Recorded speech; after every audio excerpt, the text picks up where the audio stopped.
This is a podcast about our lived experience, which unfortunately includes infant death and subsequent mental health struggles. Please take good care of yourself and only listen if this content feels safe for you right now. We'll still be here when you're ready.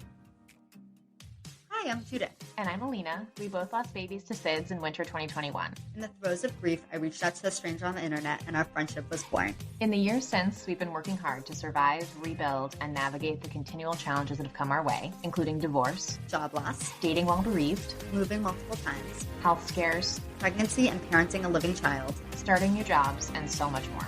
We are tired. Happily ever after is out of the question for us, but this podcast documents our journeys to happier ever after because we believe life after loss is worth living. So join us as we laugh, cry until we laugh. Welcome to As Long as I'm Living podcast. We're so glad you're here. After our last meeting last week, I went to a meeting for work with my headset still on, and someone made a comment like, "Oh, Judith, like, what is on your head?" And then I was like, "Oh, these are my new headphones." And she was like, "Oh, is that for your podcast?" And I said, "Yeah." And then the other people on the call did not know that I had a podcast. I mean, some did and some didn't, but then one person in particular did not. And she was like, "Oh my God, Judith, what is your podcast? I want to listen to it. I'm going to listen to it right now. I'm going on a walk after this meeting." And I was like, "It is not a Friday podcast. I would not listen to this on Friday. It's a Monday morning podcast for a reason." And she was like, "What's it about?" And everyone on the call was like, "Oh, don't go there." Yeah, it's not good. We'll talk about it later. There are so many times in a work context where I feel as though I want to bring up the podcast, where I'm like, "Oh yeah, I do, podcast editing, like, oh yeah, I have whatever, all these things." And I just like don't bring it up. And I know that some of my coworkers know about it. I mean, if you Google my name, you can find this podcast. It's not hard. And I know that some of my coworkers know about it. And I hope we can just all, if you're listening to this and you work with me, just please pretend, like, please feel free to keep listening. It's fine. But like, let's just operate under the assumption that I don't want to know you're listening to it. So just don't tell me. Let it live. Secret forever. I live under the assumption that like someone would be bored that they wouldn't want to listen to this after a few weeks. Like, I know. I kind of assume that the only people who want to listen to this week in, week out are for some people who have either been touched by loss or maybe know me personally deeply well.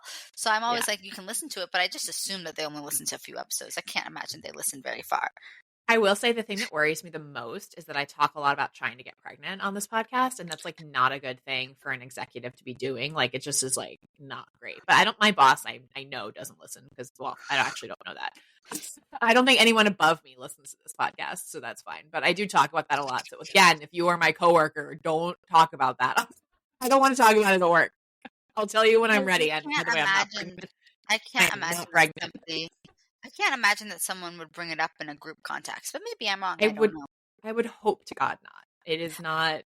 I will share when I have news, and I don't have news. So. Well, what I wanted to actually talk about, and we didn't talk about this beforehand, but I was just thinking about this in the shower of what I want to talk about because you said you wanted to talk about a topic. I was thinking about, and you can nix this if you don't want to talk about this, but how you share the story. Like, what is the narrative that you use to talk about? I want to say Quinn and actually that entire chapter of your life because it's so tumultuous. So like when you're having, I would say like, okay, we can classify it into like 3 groups of people. So there are the people that you're going to meet once that maybe you don't go into detail. Like how do you give them the overview? Then there are people that you're going to see frequently, but maybe aren't intimate, close, personal friends. So like I was just on a conference with my 2 bosses, and it came up. So these are not people that I'm like personally friends with. And I want to make sure that I kind of keep some distance, but like they know me well, very, very well. And so it's like, how do you share the narrative to those people in that in-between section? And then there are the people that you are becoming very close with. I mean, I'm laughing because I don't think you make new friends in this context, but you might have. I don't think you make new friends, but how do you describe it to, let's say, somebody that you do have an intimate relationship? Maybe a lost mom that has reached out to you. Like, how would you describe someone that you feel comfortable being private and open with? Like, how do you? I love that topic. Oh, okay. Well, that's great. Very Let's do it. Shower. Good.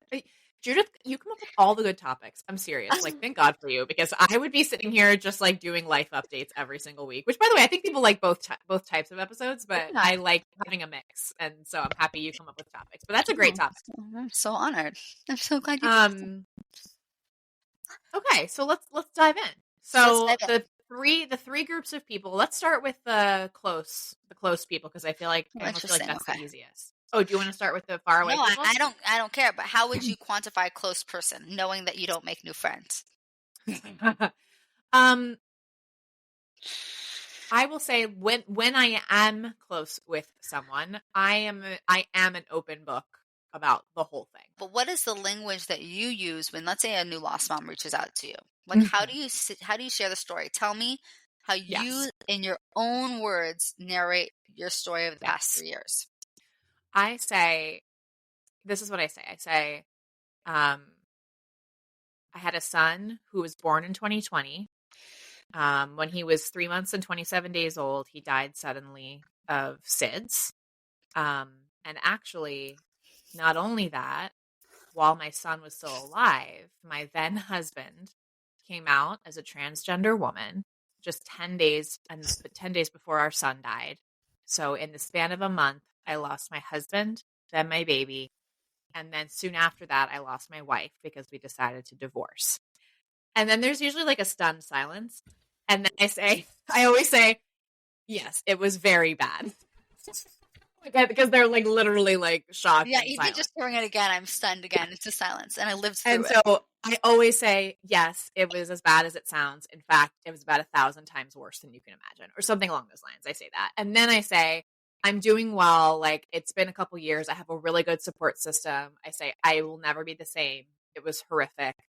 But I do, because usually, like, whatever. I don't want people to, like, if I'm telling this story, I'm typically either saying it in the context of coworkers that I've gotten closer to, and I don't want them to think that they need to take care of me. Or I'm saying it in the context of a new lost parent where, again, I don't want them to feel like they have to take care of me. So typically at this point where I'm telling the whole story, I'm sharing it for context, but I don't want new people to feel like they have to support me in it. Like, I've got my support system down. So there's always like a follow-up of, yes, it was horrific. It's 1,000 times worse than you could possibly imagine. It was awful. I have a good support system though, and I've done a lot of healing. But it's interesting that you do it in the same breath. Like, you don't even wait for them to say, and how are you doing now? No. Well, because they're literally shocked into silence. Like, if I waited for them to respond, no one has ever successfully formed words out of their mouth after I've told them this story. Yeah. By the way, therapists, they're like, what? So there's typically not even like, wow, that's a lot. There's like no comment. I would say in the vast, vast, vast majority of cases, they are literally shocked into silence. And I say, many, many, many times, I have been the first person to speak after that. And I say, yes, it was horrible. It was worse than you could ever imagine. And I'm doing okay. And then what's their response typically? Wow, that's a lot. Or they sometimes say like if it's a coworker or something, like they'll typically say, wow, I never would have known, like, whatever. It's so funny. I get that too, which I think is so funny. I get that. And I can't tell if first of all, I can't tell if I feel like it's a compliment or if I feel like it's weird, and I also can't tell if they intend it as a compliment. I think they intend it as a compliment, but it doesn't always. I always want to say, like, well, how would it look if you would have known? What are you? Yeah, right. Like, what do you think? I'm supposed to be in bed for 3 years? Like, well, no, I gotta earn money. Eat food. I never. Yeah, I'll tell you what happened to me because it happened earlier this week and how the response was. But whenever people say I never would have known, I'm always like, well, yeah, but just spend 10 minutes with me because I promise, like, it'll come up and you'll know. Like, so, but like often it's like. That's interesting because what they're saying is like this is like the introduction to you in this context, meaning like they know nothing else about you. Because if let's say it's someone like a mutual friend, they would know this about you, right? They would know something, right? That's actually another good like group of people I think to talk about, which is that I have multiple times on occasion met mutual friends or run into friends of friends who I like, or run into someone that you haven't spoken to in years, like yes, and I'll say like I might be referencing like maybe I'll be saying like again, because I'm a pretty open book, I might be like, oh, I'm also on that antidepressant. Like, I went on that after my son died. You may know that my son died in 2021 or whatever. That is such an interesting place to start. Why would you guys be talking about antidepressants? You and someone know. who's been for 10 years. I don't know. I'm imagining, like, my friend Leah will laugh at this, but I'm like imagining because she and her husband have like a lot of friends that are not my friends, but we see them like at like their cookouts and whatever. Yeah. And so there's that whole group of people that I Yes. know. Like, I remember distinctly, it was my first social outing after Yes. moving out of my shared marital home with Kaylee, our haunted house. And I like put on makeup and I went over there, and I remember just feeling like a walking like lunatic. Like, I felt like a shell of a person, but I was like trying to act cool and normal. And we were playing board games, and I was like, how normal should I be? I know they know I have a dead kid. Right. I know they know they're not husband's going to say anything. Wait, was that when you were wearing pigtail braids? Because I thought that was a bold choice. Yes, Judith gives me so much shit for wearing pigtails as an adult woman, but I wear pigtails and like space buns all the time, like literally all the time. They're like one of my favorite hairstyles. I want to try the space buns. I think I could pull that off. I want to try the space buns, but I've never worn pigtail braids as an adult. I'll just never forget it because it was such a bold choice. And we didn't know each other that well either. It was one of the pieces of information you had about me. I was still obsessed with pigtails. And I was learning that you're someone who sends pictures of themselves, which I don't think I've ever done. Like, I would never have sent pictures of myself to you. The thought would not even enter my mind. Now I do, only because you do. So I know it's something that I should do. But in general, I would never have done that. So this was like the second picture you sent of me. And I was like, oh, that's a lot of pictures to send to me. I actually do send pictures of myself all the time. You do. And I might consider editing this out of the podcast, but I might not. But a fun, awkward story of something that happened recently. Actually, no, Judith, did I tell you this? What? So I sent a picture to my aunt. Oh, yes. My God. Aunt a while ago. And listeners, I really hope you get a laugh out of this. I think I'm not going to edit it out because I think it's funny. To my aunt, who I'm about to talk about, this is not your fault. This is my fault. So here's what happened. Probably about 6 or so months ago, my aunt probably said to me, like, oh, hi, sweetie, how are you doing? Like, what's up with your day or whatever? And I probably sent her a text back about what I had done that day. And I included a selfie of me in bed. And I was like, I'm in bed, like, hanging out with my cats or whatever. So I sent her the selfie. Just recently, she posted this picture of me on Facebook and said like this little thing about how much she loves me. And you guys, this picture is up on her Facebook for all of her hundreds and hundreds of friends to see. And my vibrator is literally right visible in this picture. I'm like getting red just as you tell me the story because there's so many things that to me are so funny because I would never post someone else's picture on my social media. I don't even post my own pictures on my social media, so maybe that's why. And also, you send pictures of yourself where you're not necessarily wearing clothes. Like, you'll be in bed and you're not wearing clothes. So, like, you have to be careful because Alina will do that. And it actually reminds me of, like, when I was in high school, there was a lot of, like, don't post any pictures. Don't share any pictures of yourself. Don't even take pictures of yourself when you're not fully dressed or doing something that you wouldn't be embarrassed for the world to see. Even take the picture. Don't even take a picture on your LinkedIn. Yes, that's the good advice that I was told. Yeah. And so I'm confused. You also had naked pictures of your husband. I mean, when he was then your boyfriend on your phone. And I was like, why do you have that? Like, what if I had your phone in my hands? Like, I was so stunned that you had those pictures. Because it would never occur to me to ever do that because it seems so dangerous with hacking and everything. I have really loosened up on this recently. Why? And it's two reasons, and I promise this is gonna come back to the podcast and it's gonna make sense. It doesn't feel like sound One guidance. is that I trust my husband implicitly. But of course you trust him. Of That's course. not the problem. No, I know.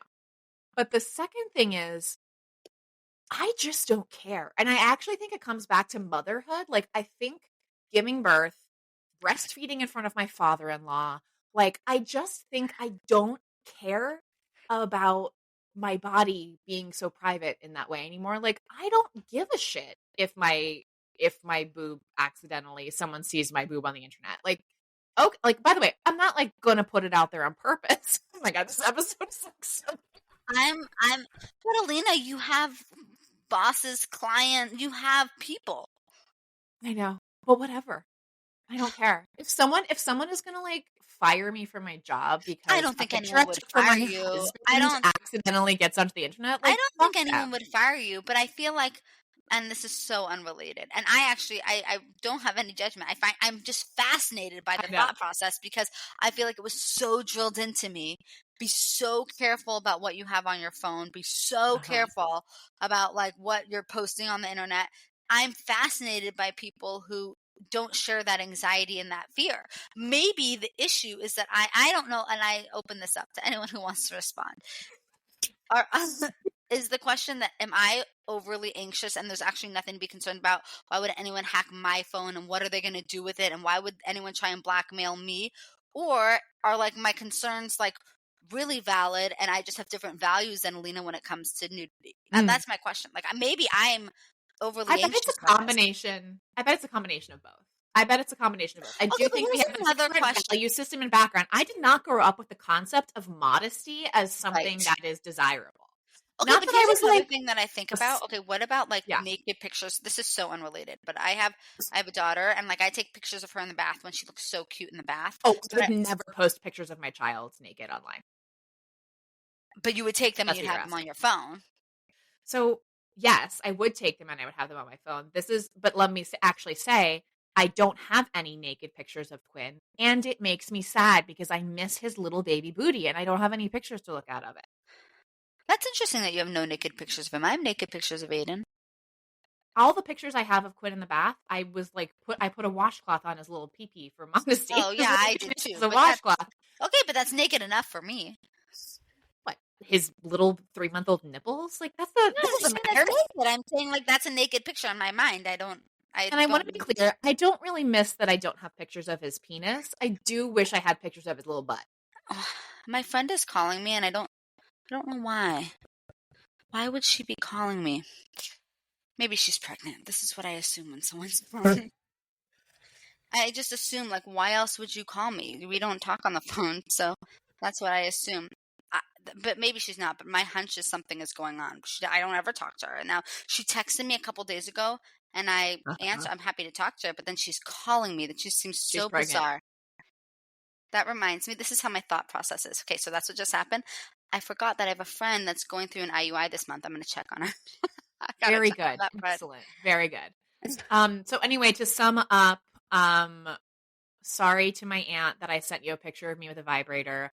I'm really sad I don't have pictures of Quinn's naked butt. Also, let's go back to the topic at hand. Okay, so we were talking about, so the how you describe it to somebody who is close to you. Right.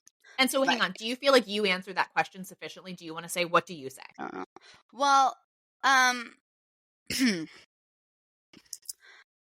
think I maybe do it very similarly. I wish I did it with more seriousness. I think the issue that I have is I feel like other people aren't able to hold it in the way that I need them to. So as a self-defense mechanism, even the people that I'm closest to, I feel like I speak about it really cavalierly.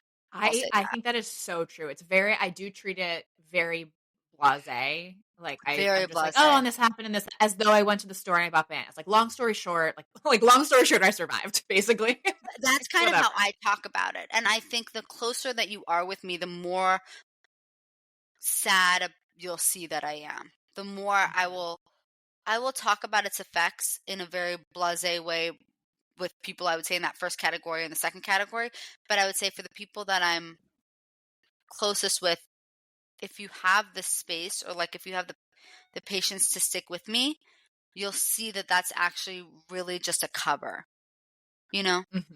It's a reflective, protective reflective. I don't know that's the word. It's a protective measure. That's not really how I think about it. That's not really how I treat it. But it feels like for me to sit there and like explain to you how painful and how difficult and how hard it is, even now, would be. You have to listen to the podcast for that. Vulnerable. And I don't think people want to. I don't think people want to hear that. And that's something that I struggle with. You know what's interesting is like I feel like both of us I think we've talked about this before. Like both of us are so much more comfortable talking to 1,000 strangers on this podcast Yeah. than we are talking about the deep shit with other people in real life, individual people. And I'm not talking about like our closest friends and family. I'm talking about like, that tier outside of it. Like I'm much more comfortable talking to hundreds of strangers about my deep inner feelings about my loss than people I actually But you know what's really interesting? And this all happened within 1 week, which is why this topic was on my mind. What's really interesting to me, my sister sent me a gift for Mother's Day. Okay. And it went to the wrong address for whatever reason. She put the wrong address and that's the reason. And she wrote me this beautiful note, but then I had told her that it went to the wrong address. And then I was like on the phone with her and she was telling me how she had to call FedEx and explain to them like how to get this to me in time for Mother's Day. And she was saying like all these such kind things, she was saying like my sister is the best mother and she's been through so much. Like she was like telling the FedEx man all these things about me. And I felt like I just kind of brushed it off because I think it would be very hard for me to take that in. Does that make any sense? Yeah. Like it would be very hard. It's very hard for me to say like, yeah, that my journey to parenthood has been so difficult. Instead, I'm just like, laughing about it. I don't, even with the people that I'm closest with, it's like, even with the people who are the closest in my entire life, I feel like I don't want to burden them with it, or I don't trust that they'll respond in the way that I need them to, or it feels still too vulnerable and too scary for me on a Tuesday afternoon to say like, I'm heartbroken. Mm-hmm. So it definitely surprises me. Still, it surprises me. Do you feel that way too? I think I do, but I've never really thought about it. I think, but so here's the other thing too, is I think I have incorporated it into my life enough that there are many days where I do feel casual about it. It's just a part of my history, the same way like going to college in Boston is a part of my history. Mm-hmm. Or like having a panic attack this morning has the same context to me as like, and I went to the grocery store and bought bananas, like I it agree. just doesn't, not that it doesn't matter. It definitely holds more weight and it affects me, but like there are many days, much of the time, it is what it is. Mm-hmm. Long story short, I survived, Okay, so then let's talk about the middle category. So the middle category came up this particular week because I was at this conference with two of like the heads of my companies. Mm-hmm. And I had dinner with them, each one-on-one, one of the nights. It just kind of worked out. And at one point, my boss asked me, like, how did you get into this field? And I said to her, like, I was like, I paused for a minute and I was like, oh dear, like, how am I going to articulate this to somebody who really does know me well, but is not a friend in any way? It's really a superior. And so I said, well, I have a son that died. And when he died, I stopped working. And then a few months later, my parents got divorced, and then my husband lost his job, and so it was time for me to start working again. And I didn't have anywhere to live, and I had no income. Like I was like, trying to explain like how I applied to the job on LinkedIn. And I felt like I could kind of see the wheels turning in her head. And again, I felt that responsibility to like be truthful and honest. And as I said, it was really hard. But I did find this new passion in this area through my volunteer work at that time that led me to applying to this job. And then like I kind of shifted the conversation before she could even respond. So kind of similarly, but I felt it was important to give her the full context of who I was walking into it. And she said to me, she was like, first of all, she's like, I had no idea that when you applied for the job, like when I interviewed you, like I had no idea any of this was going on. I would have had no idea. Just like I would have had no idea. And then she was like, and then when you did speak about it, it always felt so long ago. I didn't realize it was the same year. She was like, so she said that, and I have to say, like, I guess that felt like a window to say more, you Mhm. know? It felt like it had happened. So then how vulnerable do I be? Do I say Yeah. like, it feels, I didn't know, it was like this kind of in between where you want to be honest and say like, yeah, I wasn't in the best place when you hired me. I'm shocked that you hired me. Um, but you also like have to, it's like a balance. I felt like I had to balance telling my story and saying like, and also remaining, it's like, it's just, you don't know how much to share. Yes. How truthful can Absolutely. I be? Am I Yes. protecting myself? Am I protecting them? What are my priorities?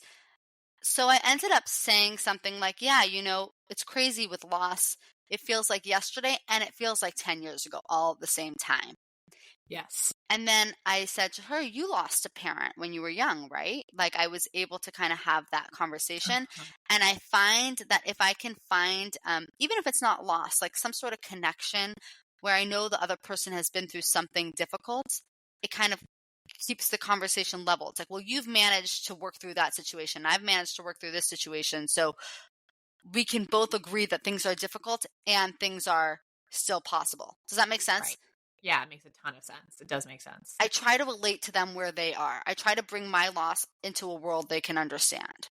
Yeah, that makes a lot of sense. Do you ever do that? Yeah.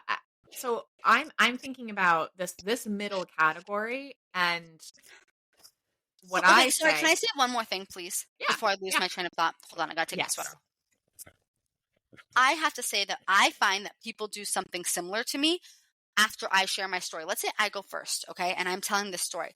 Then what I will hear so frequently is something like, I had a really hard time having kids. And when I finally had my daughter, X, Y, and Z. Like, Yeah. I find that opening it up just a teeny bit, all of a sudden Yes. these women share, like, I had a loss, I had a stillbirth, I had a whatever it is. I find that all of a sudden, pretty much like if it's people have something that they Yes. want to And share. I actually, that's a way that this is going to sound weird, but I'm grateful that Quinn died of SIDS, because to me, it's like he existed. He was in my home. I have pictures of him. Yeah. It feels to me like a less taboo Mm-hmm. topic to talk about. Mm-hmm. So I do feel like it allows me to open the door, and I become a safe person for people to talk about fertility struggles or other deaths that they've had that maybe they don't feel comfortable talking about typically, because I am not ever going to not mention the fact that I have a son. Well, that's Yeah. not true. Let's get on when we get into like the Well, total that's that stranger category. acquaintance Yeah. category, Yeah. but yeah. But like with someone I'm going to see again, there's no world where I'm just going to ignore the fact that I have had and have a child. So I do feel like that winds up being a thing where you can open the door to a deeper conversation with somebody and get to know them a little bit better. And a lot of losses, people don't feel comfortable sharing. And I am at this point so comfortable sharing that I think it winds up being honestly kind of this is going to sound weird, but kind of a nice moment for people sometimes, where I they agree. get the opportunity to really connect with somebody about the struggles of life, which a lot of people don't talk about.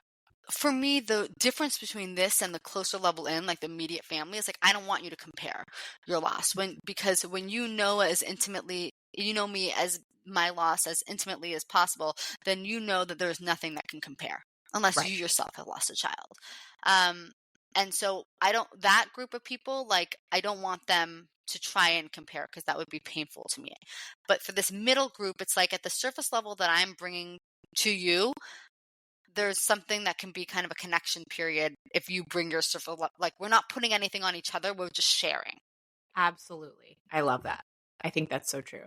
The thing I was going to say is about this middle group of people. I think you're going to find this interesting, but I also don't think you're going to think it's a surprise. I never talk about the divorce. I only talk about the baby died. That's interesting. So with that closer group, it's very much all one story. This is what happened to me in the years 2020 and 2021. It was really bad, blah, blah, blah.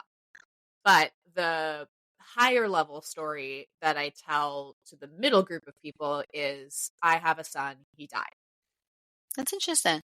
and people assume what they're going to assume, that my current husband is Quinn's dad, all of that, and I just let it ride. I would absolutely correct people if it came to it, but it just feels like I don't need to get into the divorce. Like, people don't like, But the we don't need divorce to is get not into the nitty-gritty. yeah, as much as the divorce and losing Kaylee is part of my story, it's just not a part of my story that I feel like I need to tell all the time, Interesting. to people What who are just about medium acquaintances. Okay, I have a question. I assume you do the same thing that I do, which is when you say like, "Oh, he died of SIDS."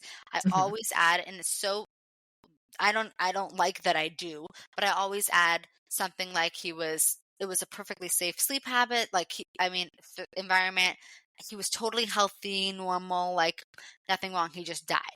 So I feel like where do you put that information? First of all, do you share that? I assume you do. I know you do because I do.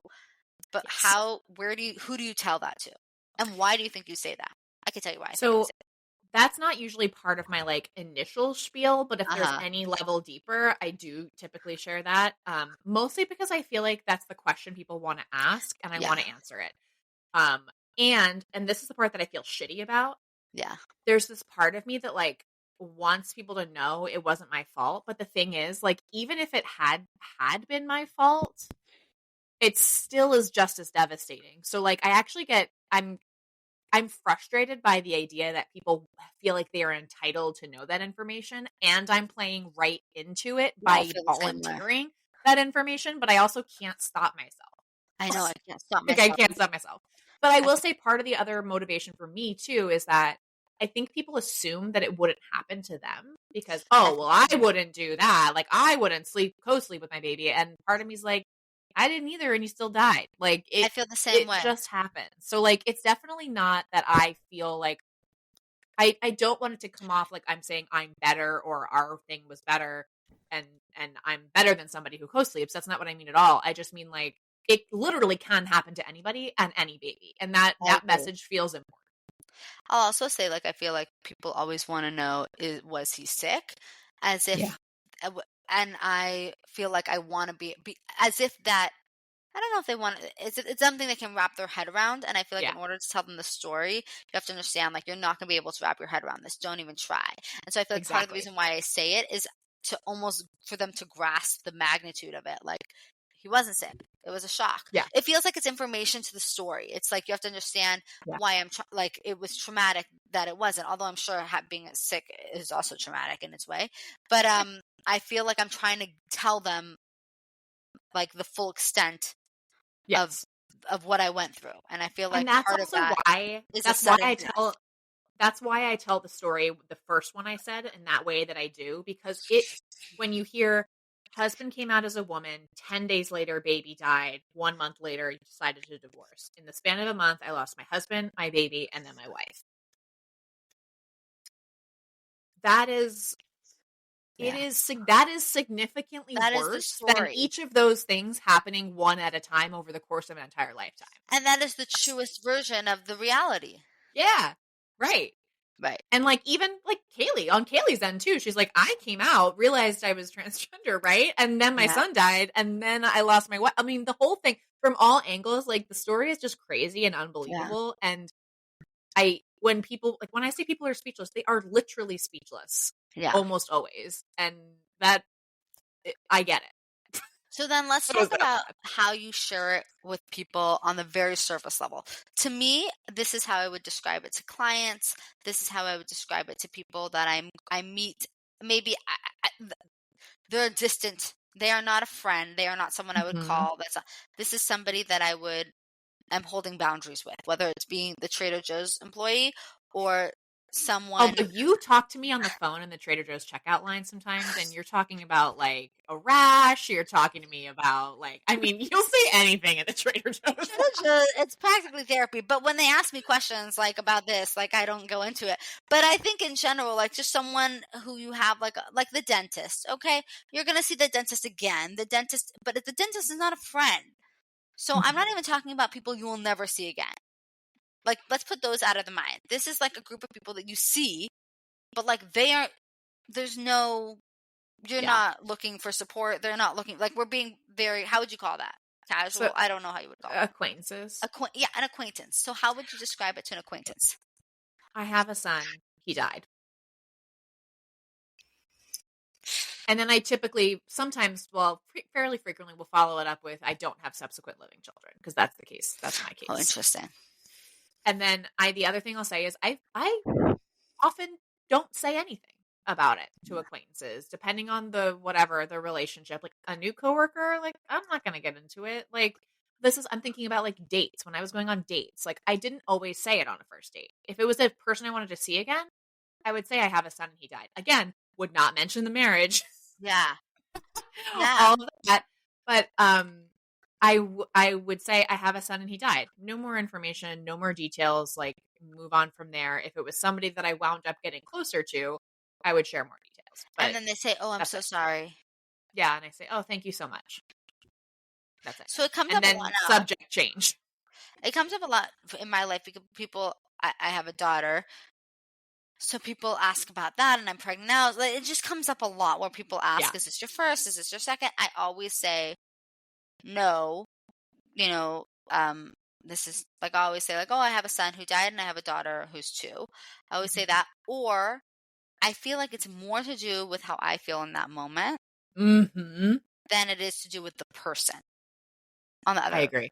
It's like in relation to my energy levels and my relationship with Aiden that day.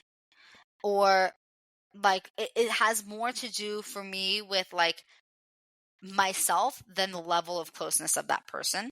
Because there are times where I won't say anything and I'll just say I have a daughter who's 2. I never say I only have a daughter. I don't say, like, if someone says, do you have other kids? I'll say I have a daughter who's 2. I always kind of, I don't give the fullest truth, but I tell a version of the truth. But it's more to do with like, am I too tired to get into it right now? Like, do I really want to deal with you and your response? Or I feel like when I was saying it has to do with how I feel about Aiden, I feel like when I want to feel close to him, like I'll talk about him as if he's alive sometimes.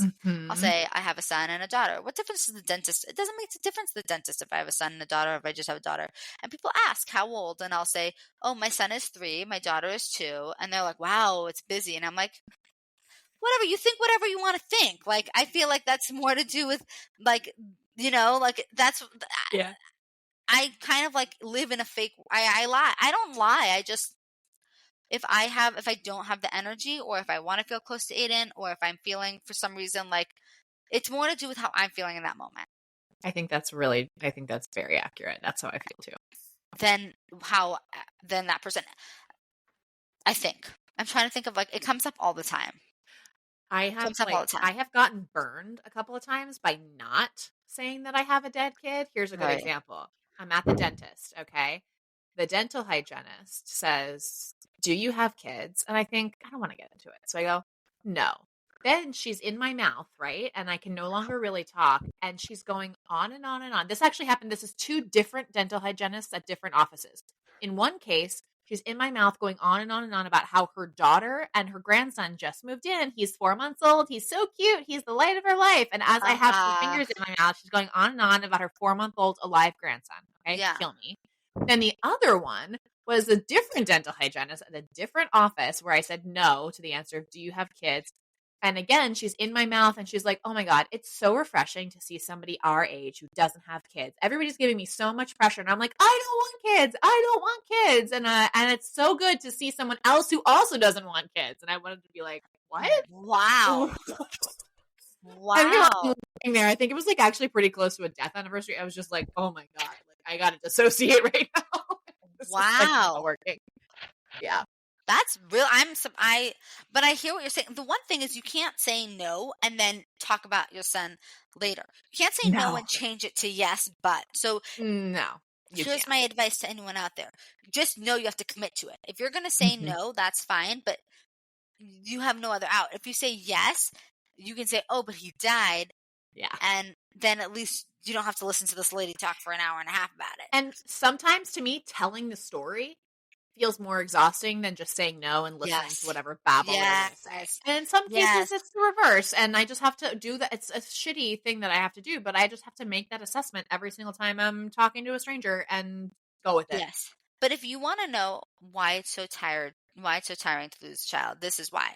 Because everywhere you go and anytime someone asks you about your family, you sit there and you're like having a whole calculation. How much energy do I have? How is my grief feeling today? How's my relationship with my dead son? How much time do I have to sit here? Yeah. How much can I hold for this person? How much can this person? It's like these are calculations that are going on in my mind as I walk into the dentist's office. I say all the time, my life is not small talk friendly. Yeah. It just isn't. All the fun questions that people ask to get to know you are brutal for me. Tell them, how many kids do you have? 0. Oh, do you not want kids? No, I want them desperately, but I have one who died and I have 11 embryos in a freezer. Like, my life is not small talk friendly. Oh, like, how did your husband respond to your son dying? Oh, actually, he's not the dad. That's a different person. How did your ex-husband? Oh, she's not a husband, but you're saying she's a she is your son's dad? Yes. Yes, in fact, that is the case. You just have to laugh at it. My life is not small talk friendly, and I think that this is something that, like, my husband has so many wonderful friends who I've gotten to know over the years, and I love them too, but like when I'm hanging out with them, like when I've met them and started to hang out with them, like I think it's been hard for them to get to know me because like I am not like, I struggle with the getting to know you part of relationships. I really do. I do. Yes. Because I'm insane. Well, I think that listen, the thing is about this that I've also learned is part of it is that people don't know how to ask questions, like follow-up questions. They don't know how to respond. Yeah. And I wish that more people knew how to respond when someone says something that's so tragic and sad, because I would be open to having those conversations. It's just, you don't know how to ask the questions, so I can't respond. So I'm kind of in a difficult position because the conversation, either I have to protect myself or I have to protect you, because we're not trained for these conversations. If we lived in a society we were trained to have difficult conversations, the problem isn't me. Like, it's not going to make me sad to talk about. The problem is that you don't have the tools and I don't have the energy to educate. Right. That's what I'm saying. This like comes right back to the first thing I said. Like, people are speechless, and I have not only have I practiced the story, I've also practiced what I then say next, because I know they're going to be speechless. Right. 100%. Oh, what a shit show.